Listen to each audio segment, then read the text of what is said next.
Welcome back to Next Gen Investing. It's now time to talk about the consumer, as this has been definitely an underarching theme or overarching theme throughout our entire show today. And I'd say markets as of the last several weeks with so many unknowns regarding trade policy and tariffs. So joining us now is Eddie Yoon, partner at Gray Space and the co-founder of Category Pirates. So thank you so much for being here, Eddie. We'll start off with your broad thoughts on the consumer, because there's a lot to talk about today and hopefully some optimism to close out what has been a very busy and long week. Yeah, you nailed it, Jenny. I think the consumer report out of Michigan was ugly. So it dropped quite a bit from the last month, down from 77% last year, actually at the same time, at 50.8%. So, and I think that's an accurate reflection of what the consumer is thinking, which is they are spending more, they have more disposable income, but they are saving more in part because they don't know what to expect. And so what I would advise companies and CEOs to look forward to is probably a near-term bump to the positive as consumers kind of get proactive about forward buying things that they are scared will go up in price. So some early credit card data suggests that Apple spending is up 33% in the last month, Home Depot up 10% in the last month versus last year. And it's not a sign of things to come. It's a sign of things of I'm scared as to what will happen, so I'm going to get mine while I can right now, followed by what will probably be a trough that comes after that. So we're entering a period of pretty cloudy conditions where we're going to have some dirty data. It's not going to be clear exactly what's happening with the consumer because there's a lot of puts and takes that are going on. Eddie, what industries are you looking forward to as seeing maybe some of those dramatic drops after the first pull forward? Because it seems like you're talking about maybe a pull forward because of tariffs, but after that, where are you seeing maybe some of the weakness arising when it comes to these markets?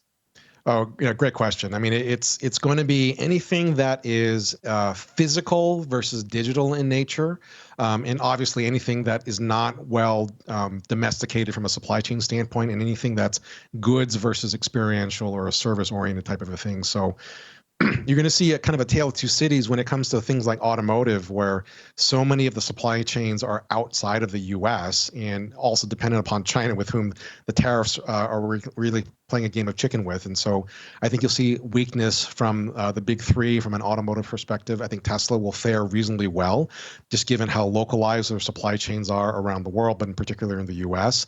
And as they launch software and robotaxis in June, and as they shift more towards that digital side, there are things that are going to be trade down from a kind of restaurant and food service sector, probably down towards the McDonald's of the world, which are a more affordable experience. So that and McDonald's has done a great job of automating and digitizing their business with the large screens that now you can order from.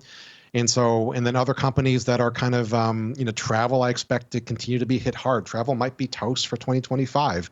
When you look at bookings, TSA passengers down 5% month to date after trending positive, and bookings from outside the U.S. to come to the U.S. down 11 to 12%. And then forward bookings from Canada, Canadians, our neighbors to the north, down 72% as the rhetoric is up. So I think travel is going to be hit hard. And then other digital forms of entertainment like Netflix will probably do very well going forward. Okay, and I oftentimes now when we look at, like the big picture, it's hard not to see this being a years-long problem. As we know, economies don't bounce back or really change quickly. It's an evolving and a long-term story that unfortunately I think we'll be talking about for some time. And right now we've heard the different tones from companies that CapEx and some of the massive amounts of cash that these big companies were pouring into the rest of the economy could start to slow. Is that a concern right now, that we could see really what has been so much of a momentum over the last year, and that's been very cash-rich companies, start to become a bit more cautious? Yeah, I think you nailed it. We were almost out of the woods when people were about to start investing and spending again.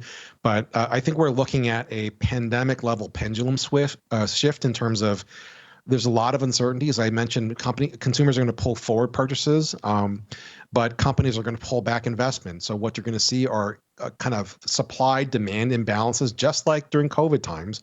And so what you might see is, even though we had a pretty good-looking inflation print in the last one, it might go up, not because inflation is inherently a problem, but because there's not enough supply chasing too much demand in the near term. And then as companies pull back on inventories and investment, guess what's going to happen is you're going to see delays of hiring, maybe even layoffs. You saw Toby, the CEO of Shopify, talk about, before you hire somebody, he wrote a memo, make sure that you've maximized AI to get the max productivity with what we have. And so I think there's going to be kind of this unfortunate circle of doom. And the only way to avoid it is for this 90-day window for tariffs to look closer to 9 days. I mean, we have to resolve this uncertainty sooner rather than later. Otherwise, we're going to see the after effects in 2025. 2026 will have some weird comps, and we won't get kind of back to a new normal until 2027. So the days matter. Eddie, what about your concerns about the bottom half of consumers here in the United States? Credit card delinquencies are at, I would say elevated levels. You are starting to see utilization rates also getting a little bit stretched to the upside, but you're not really seeing any type of true impact when it comes to maybe some of these discount retailers and things of that nature. Is that a concern for you moving forward, that we are seeing maybe this bifurcation between the top, 2%, 3%, or even 10% of the United States consumers really dragging us up when it comes to consumer spending?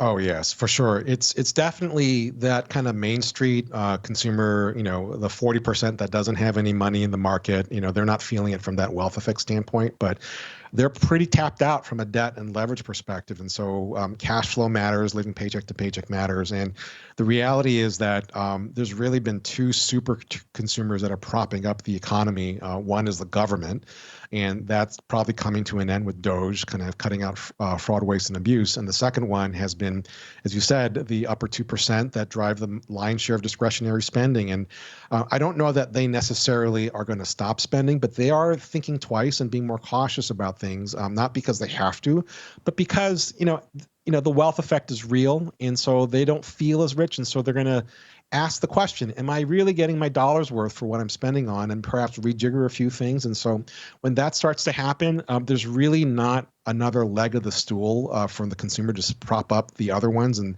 that's where the real problem is going to be. And so hopefully, again, the sooner we get to certainty, the better off the kind of upper end consumer can withstand. And then hopefully businesses will jump back into spending and investing again. Otherwise, I don't think Main Street consumers can hold us up.